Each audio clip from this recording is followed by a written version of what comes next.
All right, hello everyone and welcome to SPS-TV. My name is Ms. Glass. I am a second grade teacher at Thurgood Marshall. Hey everybody, it is nice to see you again to do some more exploring and learning together. I am very excited to be here with you today and to do lots of learning and awesome things together. So we are going to get ourselves ready, and before we do that, you need some things for this lesson today. Here's what you need. Please bring one thing to write with. It could be a pen, or it could be a pencil, or it could be a marker, but find something that you can write with. And then also you're going to need to find something that you can write on, some paper. So we'll use that at the very end of the lesson. If you need to run and go get it, you can pause the video and go get that right now, and then come right back and we'll get started.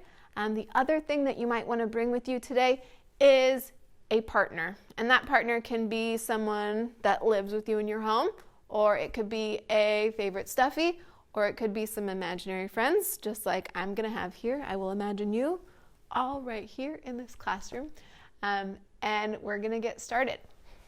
All right, to get started today, we are going to get our minds and our bodies ready to learn, because we want to be ready and our best selves to learn. Today, I'm going to teach you a new wonderful way to breathe. And that is something I like to call, get your hands ready, smelling the hot chocolate. Hot chocolate is one of my very favorite drinks. And what I like to do for this one is imagine I have a steaming cup of hot chocolate in my hands. And I like to imagine that I am smelling it in. So what you're going to do is you're going to breathe in, smell that hot chocolate. Ooh, that chocolatey goodness. And then you're gonna blow on that hot chocolate so you can cool it down. All right, ready? Let's do it again. Let's smell that chocolate. Ready? Breathe in. You're going to smell. And then blow it out. Cool down your hot chocolate. And one last big hot chocolatey breath to get yourself ready. Breathe in. And then blow it all out. Cool off that hot chocolate and take an imaginary sip. Delicious. And now we are ready to learn. Cheers. All right. So last time we got together, we were reading the fabulous Snails book right here. And as we were reading this book, we were really focusing on text features, right? We learned all about these different text features as we were reading. It has been amazing to see all of the learning that you have done just from learning about text features. It's awesome. So we know that we learned about the table of contents. We know that we learned about chapter titles. We learned about glossary. We learned about bold words, and we learned about the index. Those are all text features that you can use. We learned about photographs and labels too. So here's something that I want to ask you so that we can dive back into our learning, which is, what is something that you remember that we learned about snails? What do you remember?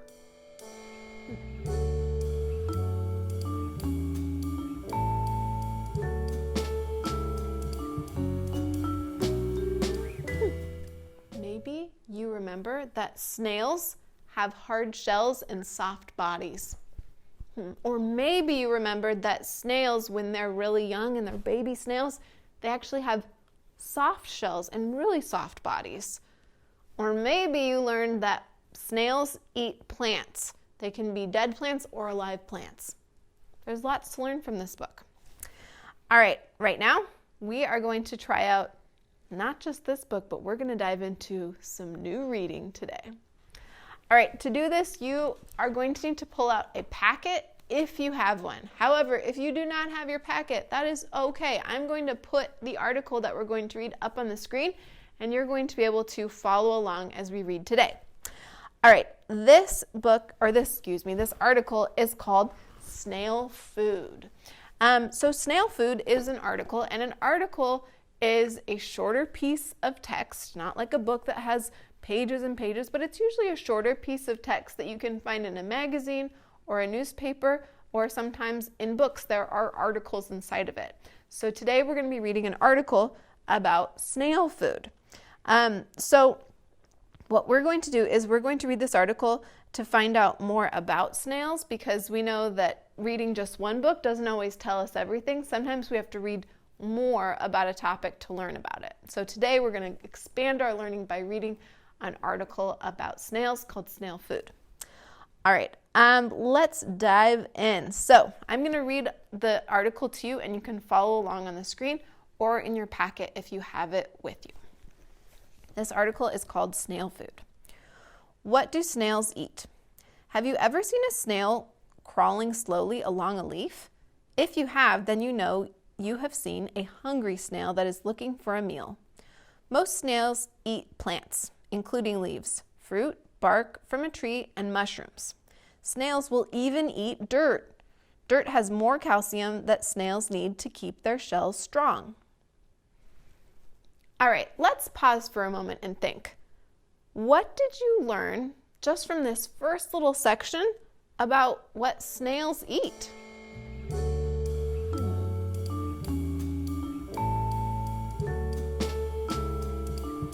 Maybe you read in the article, you heard that snails eat bark. Or maybe you heard that they eat fruit. Or they eat mushrooms. We learned a little bit in that first part. All right, let's read on. How do they eat? A snail's mouth is on the bottom of its head. Inside the mouth is an eating tool called a radula. A radula is like a tongue. It is covered with thousands of tiny sharp teeth. A snail scrapes its radula against food.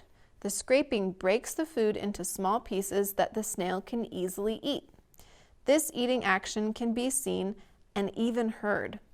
Feed a hungry snail a piece of apple or lettuce. Then watch and listen very carefully. All right, now that we've read that next section, I'm going to ask you the same question. What did you learn about what snails eat?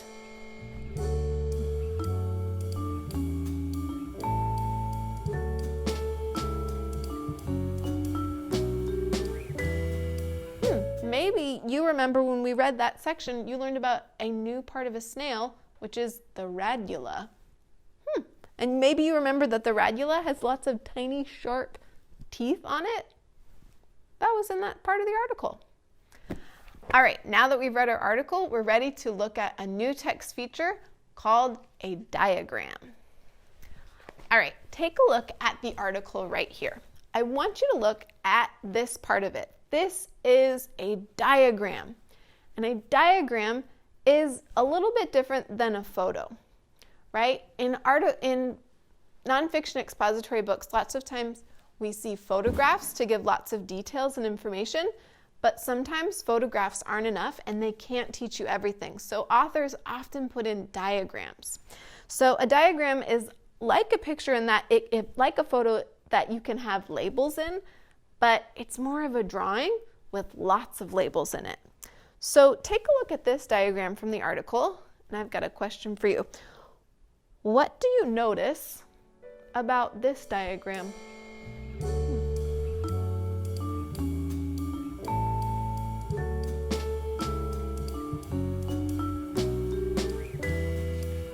So maybe you noticed in the diagram that there was a label pointing to food particles going along the radula to feed the snail. Or maybe you looked at the diagram and you noticed that there was a label for where the radula was. Diagrams can give you tons of information that will teach you more about the article or text that you're reading. All right, now that we've learned about diagrams, it's time to add it to our text feature chart. So let's add that down here. We just today learned about diagrams. Here we are, a new skill. All right, now that we've read the article Snail Food, we are going to make some connections to the book that we've been working on, Snails. If you remember, in Snails, we learned more about how snails eat and what they eat. That chapter was called Food for Snails. I'm going to read this chapter to you again just to remind you what we learned in this chapter. It says, Food for Snails. Snails eat the leaves and flowers of dead plants. they eat growing plants too. Snails can be garden pests. So in this chapter, we learned more about snails and what they eat. But right now, I want you to link it back to the article. In the article, we also learned about what snails eat. It was called Snail Food. So my question for you is this: how is the information in this chapter the same as this article? What do you think?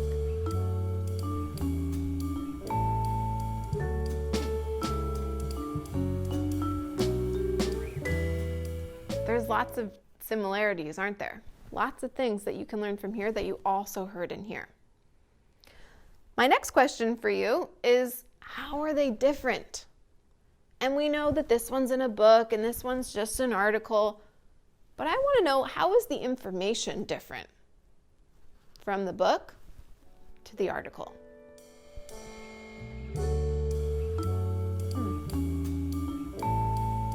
You can tell there's a lot of differences, aren't there?